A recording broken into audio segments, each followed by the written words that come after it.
ሰላም ጤና ይስጥልን አድማጭ ተመልካቾቻችን፣ ጥቅምት 3 2018 ዓ.ም ዕለታዊ መረጃዎችና ዘገባዎችን ይዤ መጥቻለሁ። መረጃና ዘገባዎችን ወደ እናንተ እያደረስኩ አብሬያችሁን ቆየሁ። በለጠ ካሳ ነኝ። እናንተም እየተከታተላችሁ አብራችሁ እንድትቆዩ ነው በአክብሮት የምጋብዛችሁ። በዚህ ሰዓት የተለያዩ መረጃዎችን ይዣለሁ። እንግዲህ ከያዝኳቸው መረጃዎች መካከል የሰራዊቱ አዛዦች ዛሬ የተከበረውን የሰንደቅ ዓላማ ቀን አስመልክቶ በየቦታው እንግዲህ አስተማማኝ ኃይል እየገነቡ መሆናቸውን በተደጋጋሚ በተለያዩ መድረኮች ገልጸዋል። ከሰሜን ምዕራብ ዕዝ እስከ መከላከያ ደህንነትና መረጃ መምሪያ ድረስ ያሉ የመከላከያ አዛዦች ይህንን ሲናገሩ ነው የዋሉት። ከዛ ባሻገር ደግሞ በግንባር መረጃዎች ደግሞ ሰራዊቱ ከስምሪት ቀጠና እየወጣ መሆኑን የሚያሳዩ መረጃዎች ናቸው ያሉት። ዛሬ በበርካታ አካባቢዎች ከግዳጅ ቀጠናቸው መውጣት ወደ ፋኖ የተቀላቀሉ የመከላከያ አባላት የቡድን መሳሪያዎችን እንዲሁም ደግሞ የነፍስ ወከፍ መሳሪያዎች የያዙ መኖራቸውን የሚያሳዩ ዝርዝር መረጃዎች ከግንባር አሉ። ይህ የሚያሳየው የሰራዊቱ አዛዦች በሚዲያ የሚናገሩትና መሬት ላይ ያለው ሁኔታ የተለያየ መሆኑን የሚያሳይ ነው። ጦርነቱ ጋብ ባለበት ጊዜ ሰራዊቱ ደግሞ እግሩ ወደ አመራው ቀጠና እየሄደ መሆኑንና የተሰላቸ ጦርነት እንግዲህ በአስቸጋሪ ሁኔታ ውስጥ የሰራዊቱን እንዲሁም ደግሞ የአገሪቱን ሁኔታ ወደየት እየወሰዳት እንደሆነ የአመራሮቹ ወይም ደግሞ አዛዦቹ የተገነዘቡት የማይመስለው እነሱ ለሚዲያና ለፕሮፓጋንዳ የሚናገሩት ጉዳይ መሬት ላይ ካለው ምን ይመስላል? መረጃዎችን ይዣለሁ። በተለያዩ አካባቢዎች ያሉ የግንባር ዝርዝር መረጃዎችን እንደዚሁ አሰናድቻለሁ። በተለያዩ አካባቢዎች ይህንን ጨምሮ በተለያዩ አካባቢ ያሉ መረጃዎችን እየተከታተላችሁ አብራችሁ እንድትቆዩ ነው በአክብሮት የምጋብዛችሁ። አብራችሁን ስትቆዩ በተለያዩ የኢትዮጵያ የፖለቲካ ወታደራዊ እንዲሁም ደግሞ ዲፕሎማሲያዊ መረጃዎችን ጨምሮ ዝርዝር የግንባር መረጃዎችን በቅደም ተከተል የምትሰሙ ይሆናል። እነዚህን እየተከታተላችሁ አብራችሁ እንድትቆዩ በድጋሚ በአክብሮት ጋብዛለሁ። ሀሳብ አስተያየት ቢኖራችሁ በተለመደው አድራሻችን እንድትልኩልን ትችላላችሁ። ስለምታደርጉት ተሳትፎ በእጅጉ ነው የማመሰግነው። እንግዲህ የሽመልስ አብዲሳ አዲስ ጦር መርቆ ወደ አማራ ክልል ስለመላኩ የሚገልጽ መረጃም እንደዚሁ በዚህ ሰዓት አካትቻለሁ። በልዩ ልዩ ጥቅማ ጥቅሞች እና በቃለ መሐላ ፋኖን ባለበት ለማክሰም በሚል በሽመልስ አብዲሳ በልዩ ሁኔታ የመከላከያን መለዮ ለብሶ ወደ አማራ ክልል ተሰማርቷል የተባለውን ሰራዊት በተመለከተም በዚህ ሰዓት የምነግራችሁ መረጃ ይኖራል። አብራችሁ እንድትቆዩ ነው በአክብሮት የምጋብዛችሁ። እንግዲህ በዚህ ሰዓት ያስኳቸው መረጃዎች እንዳልኳችሁ ዲፕሎማሲያዊ፣ ወታደራዊ እንዲሁም ደግሞ የግንባር እና የውጊያ መረጃዎች ናቸው። አብራችሁን ቆዩ። ወደ አፍሪካ ቀንድ የሚወስድን መረጃ አለ። ከዛ በፊት ግን ሰሞኑን በህዝብ ተቃውሞ ስትናጥ የነበረችው አፍሪካዊቱ ሀገር የአፍሪካ ደሴት እየተባለች ጠራው ማዳጋስካር ፕሬዚዳንቷ ዛሬ ማለዳ በፈረንሳይ የጦር አውሮፕላን ተጭኖ ከሀገር መሸሹን መረጃዎች እየዘገቡ ነው የሚገኙት። በኑሮ ውድነት በአስከፊ በተመሳሳይ ከኢትዮጵያ ጋር ባለው አጠቃላይ ኑሮ ውድነትና የኑሮ ጫና ውስጥ የሀገሪቱ ዜጎች ወደ አደባባይ ከወጡ በኋላ ፕሬዚዳንቱ ዛሬ ጠዋት ለሰልፈኞቹ ንግግር ለማድረግና አንዳንድ ማሻሻያዎችን ለማድረግ ቃል ገብቶ ቀጠሮ የያዘ ቢሆንም መግለጫውን ሳይሰጥ እሱ ግን በጠዋት አገሩን ለቆ ሄዷል። ያው እንዲህ ፈረንሳዮቹ ከዚህ ጀርባ አመፅ እንዳሉ ሆነው ግን በህዝቡ ላይ ያለው የኑሮ ውድነትና ምሬት ህዝብ ወደ አደባባይ አውጥቶታል። በተለያዩ አካባቢዎች ያለውም ውጥረት ይህንን ነው የሚያሳየው። ወደ መረጃዎቹ እንግዲህ አዳዲስ ተጨማሪ የጦርነት ውጥረቶች፣ የፖለቲካ የኢኮኖሚ እና የጸጥታ ቀውስ ተባብሶ በቀጠለበት በሀገራችን በዚህ ወቅት እንግዲህ እነ ሽመልስ አብዲሳ ከራሳቸው ህዝብ ከፍተኛ ተቃውሞ እየገጠማቸው መሆኑን በጠዋቱ የመረጃ ጊዜ በዝርዝር አድርሻችኋለሁ። ሽመልስ አብዲሳ ዋርካ ነኝ፣ የኦሮሞ ዋርካ ነኝ ቢልም ህዝቡ ግን አንተ የመሀል ሀገር መሪ ያውም የተወለድክበት ቀበሌ መሪ እንጂ የሁሉም ኦሮሞ መሪ ልትሆን አትችልም የሚል ተቃውሞ እንግዲህ ከብልጽግና ሳይቀር ቀርቦበታል። ህወሓትን ማክሰም አለብኝ በሚል አብይ አህመድ ደግሞ እና ፋኖን ማጥፋት አለብኝ፣ ከዛ ቀጥሎ ቀይ ባህርን መጠቅለል አለብኝ እያለ ነው የሚገኘው። ከብልጽግና ውስጥ አብይ አህመድን በሀሳብ የሚሞግት ቀና ብሎ የሚያይ የለም። አብይ አህመድ እንግዲህ ያለውን በሙሉ ከማስፈጸም ውስጥ ከጦር ሰራዊቱ እስከ ፖለቲካና ሚኒስትሮች ድረስ አብይ አህመድ ከእንቅልፍ ሲነቃ መሆን አለበት ያለውን ሐሳቡን አቤት ወደየት ብሎ ከመደገፍ ውጭ እስካሁን ድረስ ይሄ ነገር አያስኬድም፣ ወደየት እየሄድን ነው፣ የሀገሪቱ ጉዳይስ ወደየት እየሄደ ነው የሚል እስካሁን ድረስ ማንም የለም። እንግዲህ ይህንን በሽግግር ጊዜ የሚያጋጥም ችግር ነው ያጋጠመን፣ ተረጋጉ፣ እናንተ መረጋጋት አለባችሁ በሚል አብይ አህመድ በተደጋጋሚ ካቢኔዎቹን እያረጋጋ ነው። በተለይ ሰሞኑን ይህንን ነው መረጃዎች የሚያሳዩት። አትፍሩ፣ እኛ ብልጽግና ላይ ነን፣ እናንተ ስላንቀላፋችሁ ነው ድካሜ የማይታያችሁ፣ ቀውሱም በቀላሉ እንሻገረዋለን፣ ተረጋጉ እያለ ነው የሚገኘው። እንግዲህ በሶማሊላንድ በኩል ወደብ አግኝቻለሁ ብሎ ሲያስጨፍረው የነበረው ካቢኔ አሁን ደግሞ ወደ አሰብ ዙረናል ሲባል እሺ ነው ያለው። እንግዲህ ስምሪታዊ ሁኔታው ኢኮኖሚያዊ፣ ማህበራዊ አጠቃላይ ቀውስ እንግዲህ ከዕለት ወደ ዕለት እየተባባሰ ቢሄድም አሁንም ሚራክል የሆነ እድገት እያስመዘገብን ነው። በአውሮፕላን ፍጥነት እየተጓዝን ነው። ይሄ ለእናንተ የማይታያችሁ አውሮፕላን ውስጥ ስለሆናችሁ ነው። የእኔን እድገት የሚያዩ በሙሉ ከአውሮፕላኑ ውጭ ያለ ነው የአውሮፕላኑ ፍጥነት የሚያዩ የሚሉ ነገሮችን እንግዲህ በካቢኔ ስብሰባም ያደረገው ተብሏል። እንግዲህ በእንዲህ እንዳለ የምጣኔ ሀብቱን በተመለከተ ዓለም ባንክ አዲስ ሪፖርት ይዞ ወጥቷል። በኢትዮጵያ ያለውን አጠቃላይ የድህነትና የሀብት ክፍፍል ፍትሐዊነትና ምጥጥንን በተመለከተ ዓለም ባንክ ይፋ ባደረገው ሪፖርት ላይ የተለያዩ አሃዛዊ ቁጥሮችን አሳይቷል። በዚህ ዓመት እንግዲህ አሁን ያለው የኑሮ ግሽበቱ ካለበት ወደ 43% ሊያድግ ይችላል ብሏል ዓለም ባንክ። ባለፈው ግን ፕሬዚዳንት ታዬ አጽቀሥላሴ በፌዴሬሽን ምክር ቤት እና የተወካዮች ምክር ቤት የዓመቱ የስራ ዘመን ሲከፈት ምጣኔ ይህንን በተለይ የኑሮ ዋጋ የኑሮ ውድነቱና የዋጋ ንረቱን ከ20% ወደ 13% ማውረዳቸውን ገልጸው ነበር። ዓለም ባንክ ግን በኢትዮጵያ ውስጥ ያለው የድህነትና የኑሮ አለመመጣጠን የሀብት ፍትሃዊ ክፍፍል ምጥጥኑ ወደ 43% አድጓል ብሏል። ኢትዮጵያ ባለፉት 20 ዓመታት ድህነትን ለመቀነስ መሰረታዊ ስኬቶች ብታሳይም አሁን በውጭ እና በውስጥ መሰናክሎች ምክንያት የዜጎቿ የኑሮ ሁኔታ ከባድ የሚባል ችግር ላይ መውደቁን ዓለም ባንክ በሪፖርቱ አሳይቷል። የኮሮና ወረርሽኝ የኮቪድ ወረርሽኝን ተከትሎ የሰሜን ጦርነት ከዛ በኋላ ያለው የእርስ በርስ ጦርነት ተደጋጋሚ የድርቅ ክስተትና የኢኮኖሚ እድገቱን በአጠቃላይ እነዚህ ችግሮች እንዳመሰቃቀሉት ነው ዓለም ባንክ በሪፖርቱ ያሳየው።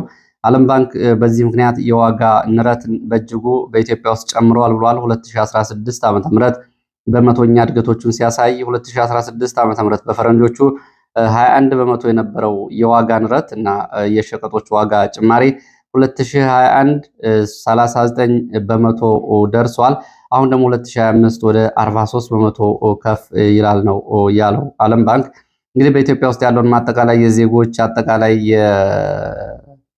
የገቢ ሁኔታን የትምህርት አጠቃላይ ይህንን በዓለም አቀፉ የልማት ኢንዴክስ ሲለካ ዓለም ባንክ 37 በመቶ የሚሆኑ ዜጎች እንግዲህ $3 በታች ገቢ ያላቸው ናቸው ኢትዮጵያን። 38 በመቶ ለትምህርት የደረሱ ትምህርት ያልገቡበት ሀገር ነው ኢትዮጵያ ብሏል። 26% የሚሆኑት ደግሞ የመጀመሪያ ደረጃ ትምህርታቸውን እንኳን ማጠናቀቅ ያልቻሉ ዜጎች የምትገኝባት ሀገር ነች ሲል 41 በመቶ የሚሆነው የፍሳሽ አገልግሎት የሌላቸው ኢትዮጵያውያን ናቸው። 95 በመቶ የንጹህ ውሃ እና የፍሳሽ አገልግሎት ተጠቃሚ ከዚህ ጋር በተያያዘ በገጠርና በከተማ አሃዛዊ መረጃውን አስቀምጧል። በገጠር አስከፊ ድህነትን በተመለከተ 86 በመቶ የሚሆነው ህዝብ በገጠር ይኖራል። ከዚህ ውስጥ እንግዲህ ጎልማሳው የመጀመሪያ ደረጃ ትምህርት እንዳላገኘ ዓለም ባንክ ገልጿል።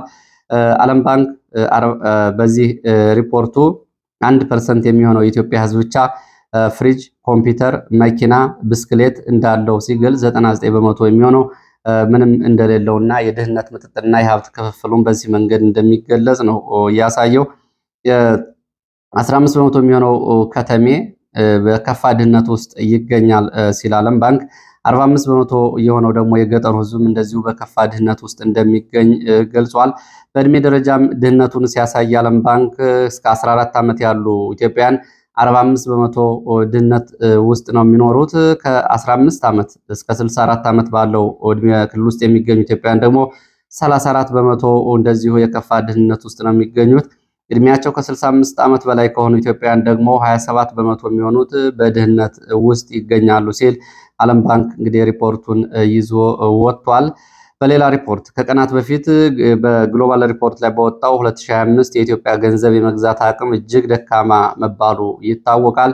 በአፍሪካ ውስጥ እንደ ሱዳን እንግዲህ ከፈረሱ ሀገራት እንደ ተዳከሙ ሴራሊዮን እንዲሁም ደግሞ ጊኒን ከመሳሰሉ ሀገራት ጋር የመግዛት አቅሙ ገንዘቡ ተዳክሞ 21ኛ ደረጃ ላይ እንደሚገኝ ከፍተኛ ማሽቆልቆል እንዳሳየ ሪፖርቱ ያሳያል። እንግዲህ በኢትዮጵያ ውስጥ ያለው የስራ አጥነትን ሁኔታ በተመለከተ እንግዲህ ከዕለታዊ ዘገባዎችና ሪፖርቶች እንደሚታየው እጅጉን ተባብሷል። በሀገሪቱ የሚገኙ ወጣቶች አሁን እንደ ወትሮው ዩኒቨርሲቲ ገብተው የነገ ህልማቸውን ለማሳካት ወይም ደግሞ የብድር መነሻ ገንዘብ አግኝተው በንግድ ዘርፍ ተሰማርተው የብድር አገልግሎት ተመቻችቶላቸው ወይም ደግሞ በትልልቅ የፋብሪካ የኮንስትራክሽን እንዲሁም ደግሞ ሜጋ ፕሮጀክቶች ተቀጥረው በተስፋ መንገድ ላይ አይደሉም አብዛኞቹ የኢትዮጵያ ወጣቶች። በተቃራኒው ባለፉት 5 ዓመታት በኢትዮጵያ ውስጥ እንግዲህ በርካታ ወጣቶች ጠመንጃ ተሸክመው ነው የሚገኙት። በሀገር ውስጥ ጦርነት ፍልሚያ በርካታ ወጣቶች በዚህ የህይወት ውጣ ውረድ ውስጥ ይገኛሉ። በትግራይ በርካታ ወጣቶች እንግዲህ በጦርነት ጋር ህይወታቸው አልፏል። በርካቶቹ የአካል ጉዳተኛ ሆነዋል። አሁንም የጦርነት ዝግጅት ነው ያለው። በአማራ ክልልና በኦሮሚያ ክልል ያለው ሁኔታ ተመሳሳይ ነው። ወጣቶቹ አንዱ መከላከያ፣ አንዱ በልዩ ኃይል፣ አንዱ በሚሊሻ ከነዚህ ካልሆነ ደግሞ አንዱ በፋኖ ሰራዊት፣ አንዱ ደግሞ በኦነግ ሰራዊት ውስጥ ሆነው ጠመንጃ ተሸክመው ነው የሚገኙት።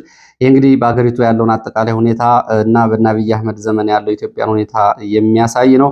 ከዚህ ጋር በተያያዘ እንግዲህ በአገሪቱ ውስጥ ያለውን በተለይ ተዘዋውሮ የመስራት ሀብት የማፍራት ሸቀጦችን ከቦታ ቦታ የማድረስ ጉዳይም እንደዚሁ ፈጽሞ የሚታሰብ አልሆነም። እገታ፣ ዝርፊያ፣ ግድያ በምን ያህል ደረጃ አሳሳቢ ደረጃ ላይ እንደደረሰ የኢትዮጵያ ሾፌሮች ለዚህ ምስክር ናቸው። ዛሬም እንደዚሁ በአሳዛኝ ሁኔታ በርካታ ሾፌሮች መታገታቸውን የሚገልጽ መረጃ ነው ከጎንደር የወጣው። የምድር ሲኦል ነው በሚሉት ሾፌሮች ነዋሪዎችም መንገደኞችም በሚሉት በምዕራብ ጎንደር መተማ ዛሬ ረፋድ በርካታ ሾፌሮች ታግተው ተወስደዋል። መነሻቸውን ከመተማ ወረዳ ምዕራብ ጎንደር ገንዳ ውሃ ከተማ አድርገው ወደ ጎንደር በመከላከያ እጀባ እየሄዱ የነበሩ 17 የከባድ መኪና ሾፌሮች 14 ረዳቶቻቸው በአካባቢው ታጥቀው በሚንቀሳቀሱ እና አልፎ አልፎ በመከላከያ ድጋፍ በሚደረግላቸው ታጣቂዎች ነው እንግዲህ ታፍነው የተወሰዱት። ታጣቂ ቡድኑ ትላንትና 2 ሰዎችን ገድሎ 16 ሰዎችን ማገቱ ተገልጿል። ዛሬ ረፋድ ደግሞ 4 ሰዓት ከ20 ጠዋት መከላከያ እጀባ ላይ በነበረበት ሰዓት አጠቃላይ እንግዲህ ከ31 በላይ ሾፌሮችና ረዳቶችን ይሄ ቡድን አግቶ ወስዷል። ይህ እገታ የተፈጸመበት ልዩ ቦታ ከገንዳ ውሃ ከተማ ወጣ ብሎ ግነት ተብሎ የሚጠራ ቦታ ላይ ነው። ሾፌሮቹ ታግተው የተወሰዱት መከላከያ እጀባ እየሰጠ በነበረበት ሰዓት ነው። በተኩስ ወይም ደግሞ በእጀባና በጥበቃ ሾፌሮቹን ከእገታ አላስወጧቸውም። በ10 ቀናት ብቻ በዚህ በምዕራብ ጎንደር መተማ ወረዳ በ10 ቀናት ብቻ 74 ሰዎች ታግተው አሁን በታጣቂዎች እጅ ይገኛሉ።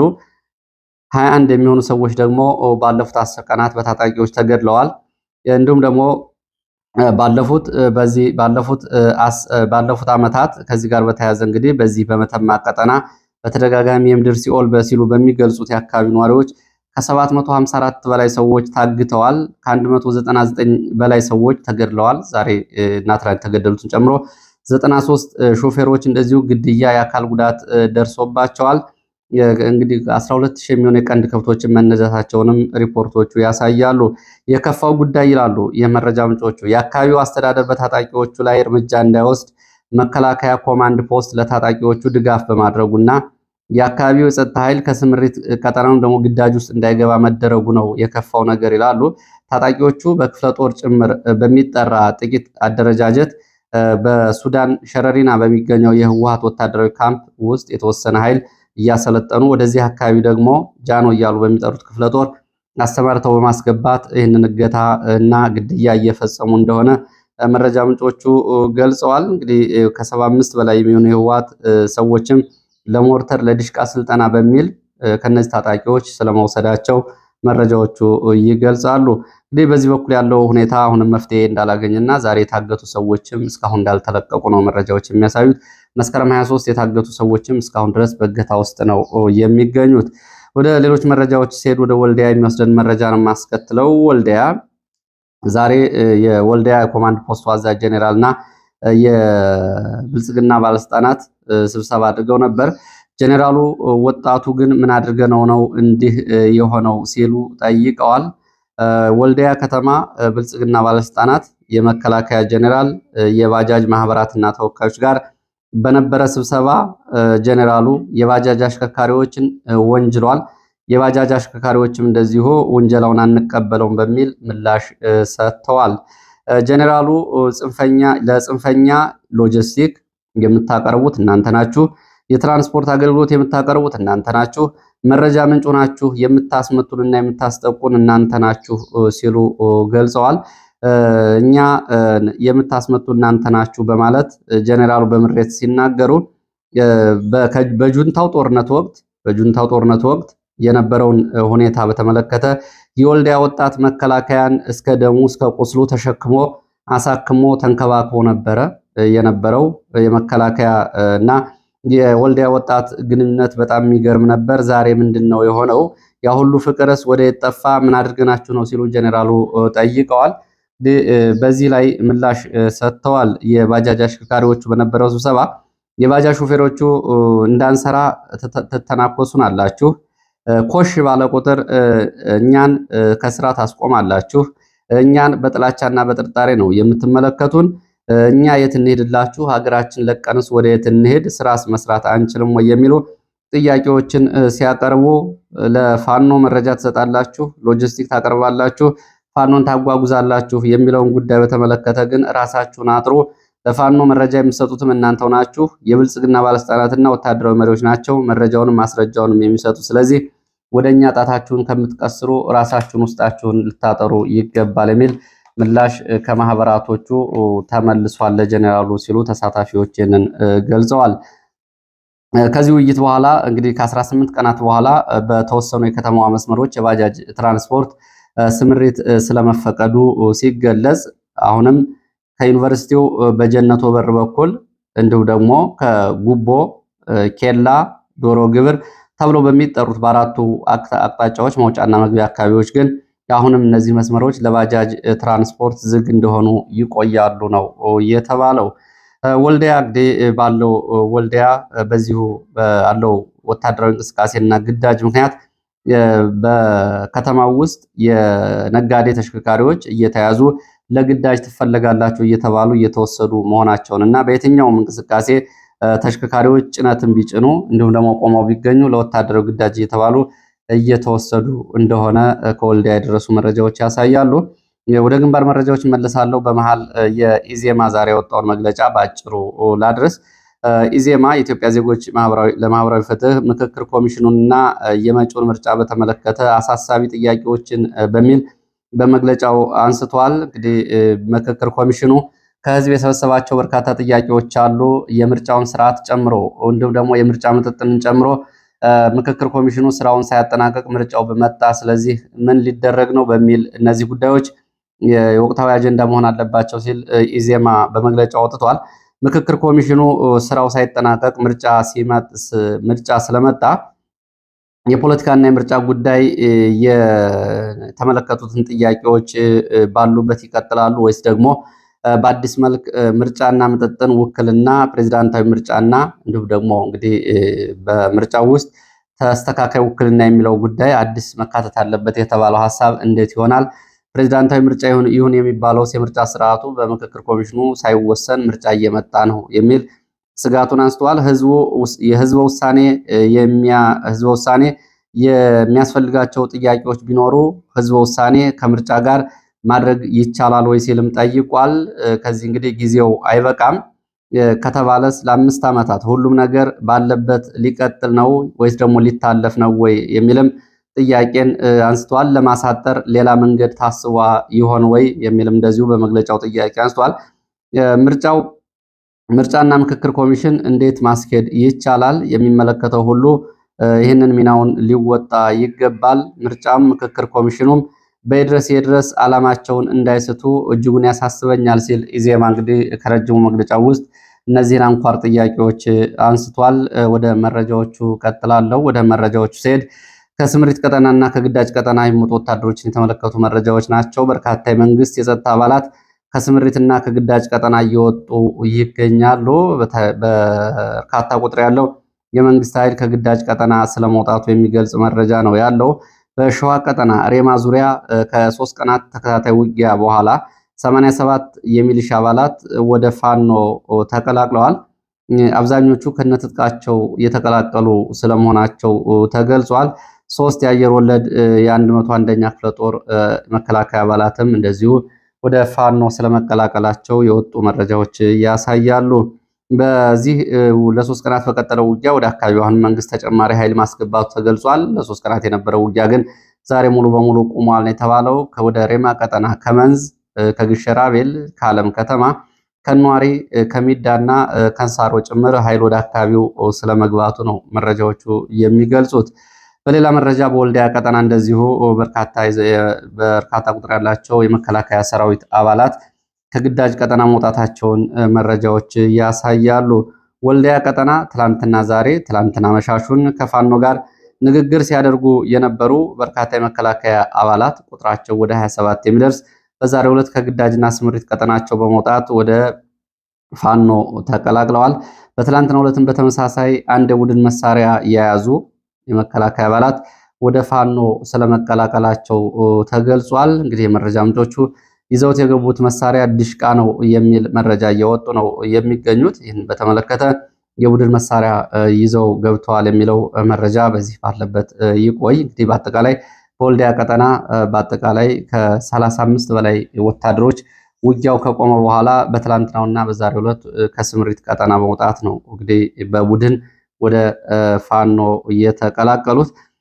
በዚህ እንግዲህ በወልዲያ ቀጠና ባለው ከዚህ ባሻገር በሐራ ቀጠና አዲስ ከተሰማራው እና ከአዲስ ከተመሰረተው 11ኛ እዝ በተመለከተ አዳዲስ መረጃዎች ወጥተዋል። ይሄ እዝ እንግዲህ በአምባሰል፣ በሀብሩ፣ መርሳ፣ ውጫሌ፣ ውርጌሳን ጨምሮ በወልዲያ ቀጠና ስምሪት እየወሰደ ነው አዲሱ እዝ። ይህ በዚህ ውስጥ እንግዲህ በልዩ ጥቅም ቅድመ ሁኔታ ከኦሮሚያ ክልል የመጡ የልዩ ኃይል አባላት በዚህ ውስጥ መካተታቸውን የመረጃ ምንጮች ገልጸዋል። በሽመልስ አብዲሳ በቀጥታ ቃል የተገባላቸው ይህንን ዘመቻ ድል አድርገው እንዲመለሱ እየተላኩ መሆናቸውንም ነው መረጃ ምንጮቹ የሚገልጹት። ፋኖን ድል አድርጋችሁ ፋኖን ደምስሳችሁ የምትመለሱ ከሆነ አዲስ አበባ ዙሪያን ጨምሮ በመጣችሁበት በተወለዳችሁበት ወይም ደግሞ በኦሮሚያ ውስጥ በመረጣችሁት ከተማ የቤት መስሪያ ቦታ ይሰጣችኋል። የክብር አቀባበል ይደረግላችኋል። መሰረታዊ የኑሮ ማሻሻያ ጥቅማ ጥቅሞች ይደረጉላችኋል። ከዚህ ውስጥ እንግዲህ የህይወት ካሳን እየጨመረ እና የአካል ጉዳት ካሳን እየጨመረ የገንዘብ ቃል የተገባላቸው የኦሮሚያ ልዩ ኃይል አባላት በዚህ ግዳጅ ስምሪት ውስጥ ስለመካተታቸው የመረጃ ምንጮች ገልጸዋል። እንግዲህ የገንዘቡን መጠን በተመለከተ ያው እንግዲህ ከሩብ ሚሊዮን እስከ ግማሽ ሚሊዮን የአካል ጉዳትና ሞትን ጨምሮ የህይወት ካሳ ጭምር ቃል የተገባላቸው ናቸው ስምሪት እየወሰዱት። እንግዲህ የመረጃ ምንጩ ፋኖ በዚህ እንዲደመሱ ቃለ መሐላ ጭምር ተሰጥቷቸዋል። በሽመልስ የስርዓታችንን ጠብቅ የሚል እነዚህ በመከላከያ መለዮ የገቡት የኦሮሚያ ልዩ ኃይል አባላት አሁን በዚህ ቀጠና ግዳጅ ላይ ናቸው። ቀደም ብሎ በወለጋ አካባቢ ከሸኔ ጋር በነበረው ውጊያ የጸረ ሽምቅ ልምድና እንዲሁም ደግሞ ከመከላከያ ጋር በዚህ በኩል በሸኔ ላይ ድል አስመዝግባቸዋል የተባሉትም ተመርጠው በወልዲያ ቀጠና መሰማራታቸው ከዚህ ቀደም መገለጹ ይታወቃል። ሌላው መረጃችን እንደዚሁ ወደ መሃል ሳይንት የሚወስደን ነው። መሃል ሳይንት በተለያዩ ቦታዎች በተደረጉ ውጊያዎች ሰብአዊ፣ ቁሳዊና ወታደራዊ ኪሳራ መድረሱን መረጃዎች ጠቁመዋል። ከቀይ ዋሻ፣ ጓሳ እንዲሁም ደግሞ ደንሳ ከተማ ድረስ ቦሮ አካባቢ በተደረጉ ውጊያዎች ወታደራዊ፣ ቁሳዊ እና ሰብአዊ ኪሳራ ደርሷል። በውጊያው በመንግስት ኃይሎች በኩል እንግዲህ እንደ መረጃ ምንጮቹ ከ45 በላይ ከቀላል የአካል ጉዳት እስከ ከባድ እንዲሁም ደግሞ እስከ ሞት ድረስ ጉዳት ሲያስተናግዱ በፋኖ በኩል 4 ጉዳት መድረሱን መረጃዎቹ ገልጸዋል። በጅምር የነበረው ሆስፒታል እንደዚሁ በድሽቃ በመመታቱ እንደዚሁ ሆስፒታሉም እንደዚሁ ጉዳት ደርሶበታል።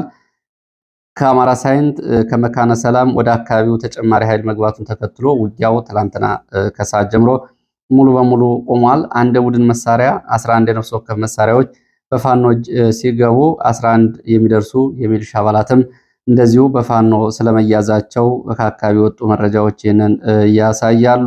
ወደ ሌላው መረጃችን ስንሄድ ወደ መቀሌ የሚወስደን መረጃ ነው የማስከትለው።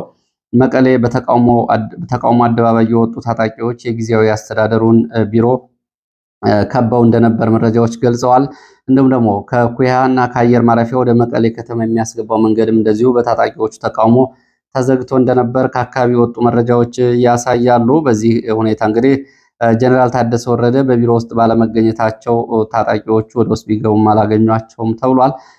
ጀነራል ታደሰ ወረደን በተመለከተ ሌላ መረጃ ወጥቷል። ጀነራል ታደሰ ወረደን የጊዜያዊ አስተዳደሩ ቢሮ ድረስ እንግዲህ እነዚህ ጥያቄ ጠያቂዎች ጫና እንዲፈጥሩባቸው ያነሳሷቸው የግንባር አዛዦች ናቸው የሚለው መረጃ ባለበት ሆኖ ከዚህ ጋር በተያያዘ እንግዲህ የነዚህ የግንባር አዛዦች የጀነራል ታደሰ ወረደን ከስልጣን መወገድ አለበት ወላዋይ ነው በሚል በአራቱ የህወሓት የግንባር አዛዦች እንደዚህ አይነት እንቅስቃሴ ስልጣን ነጠቃ እንቅስቃሴ እየተደረገ መሆኑን መረጃዎች ያሳያሉ። እንደ መረጃ ምንጮቹ ጀነራል ታደሰ ወላዋይ ነው ያስበላናል የሚል ግምገማ ነው እየተደረገው። በተለይ ወደ ጦርነት በቅርቡና በአጭር ሰዓት የምንገባ ከሆነ ጀነራል ታደሰ ተወካይ ሆኖ መቀጠል የለበትም። ወላዋይ አቋም ስላለው የሚያርፍበት አይታወቅም። ስለዚህ ቀድሞ አንድ ነገር ላይ መድረስ አለበት የሚል ሐሳብ ነው እያነሱት ተብሏል። በሌላ በኩል ደግሞ እንግዲህ ከነ ጀነራል ጻድቃን ጀነራል ታደሰ ወረደን አብይ አህመድ ከኃላፊነት እንዲያባረረው እየወተወቱ እና ተጠያቂ እንዲያደርገው ጥሪ እያቀረቡ ነው የሚገኙት። ጀነራል ታደሰ በወርቅ ንግድ ቢሊዮነር ከሆኑት ጀነራሎች መካከል አንዱ ነው የሚሉት የመረጃ ምንጮች የራሱን የኃይል ሚዛን ለማስጠበቅም እንደዚሁ ከዚያ ውጭ በሆነ መንገድ እያሰላሰለ ሊሆን ይችላል ብለዋል። እንግዲህ እንደ ጆን መድድ፣ ጀነራል ምግበይ፣ ጀነራል ኃይለስላሴ እና እነ ጀነራል ፍስሐን ጨምሮ ጀነራል ታደሰ ወረደ ወላዋይ ነው በሚል አሁንም አቋም ወስደውበታል። እንግዲህ ህወሓት ግን የመጨረሻ ጌታቸው ላይ መፈንቅለ መንግስት ሲያደርግ የተሻለ ሰው በሚል አቅርቦት የነበረው ጀነራል ታደሰ መሆኑ ይታወቃል። የመጨረሻው መረጃ የኤርትራን የአሰብን ጉዳይ እየተመለከተ ነው። የኤርትራው አምባሳደር በአውሮፓ ህብረትና በተለያዩ ሀገራት ኤርትራን በመወከል አምባሳደር የነበሩት አምባሳደር አንደ ብርሃን ቢቢሲ ትግረኛ ጋር ቃለ ምልልስ አድርገዋል። በቃለ ምልልሳቸው ቀይ ባህርን የኢትዮጵያን እየተመለከተ አጠር ያለ ቃለ ምልልስ አድርገዋል። ኢትዮጵያ የቀይ ባህር ባለቤትነት ኢትዮጵያ የቀይ ባህር ባለቤት ነኝ የምትለው ትርክት እንደማይቀበሉት ገልጸዋል። እንግዲህ አሰብም የኢትዮጵያ አካል ሆኖ አያውቅም ሲሉ ነው የተናገሩት። አሰብ በጣሊያን የተገነባ ነው። የህዝብ ብዛት የባህር በር ለማግኘት እንደ ምክንያት አይቀርብም። ያለ ባህር በር ህልውና የለም የሚለውም እንደ ምክንያት አይቀርብም። እኛ አንቀበለውም። ኢትዮጵያ ያለ ባህር በር ሉዓላዊ ሀገር ሆና ኖራለች፣ እንደዛም ነው የኖረችው። ስለዚህ አንቀበለውም ሲሉ ነው የተናገሩት። ህዝብን ኢትዮጵያ በዚህ ቀውስ ውስጥ እንግዲህ ይህንን በተመለከተ ኢትዮጵያ በዚህ ቀውስ ውስጥ ወደ ጦርነት ትገባለች ብለውም እንደማያስቡ ነው የገለጹት። አብይ አህመድ ይህንን በተለይ የአሰብን ፕሮጀክት ያመጡት ይላሉ አምባሳደሩ በሀገር ውስጥ የገጠማቸውን ፖለቲካዊ ተቀባይነት ላለማጣት እንጂ ለኢትዮጵያ ህዝብ በማሰብ አይደለም ሲሉ ይናገራሉ።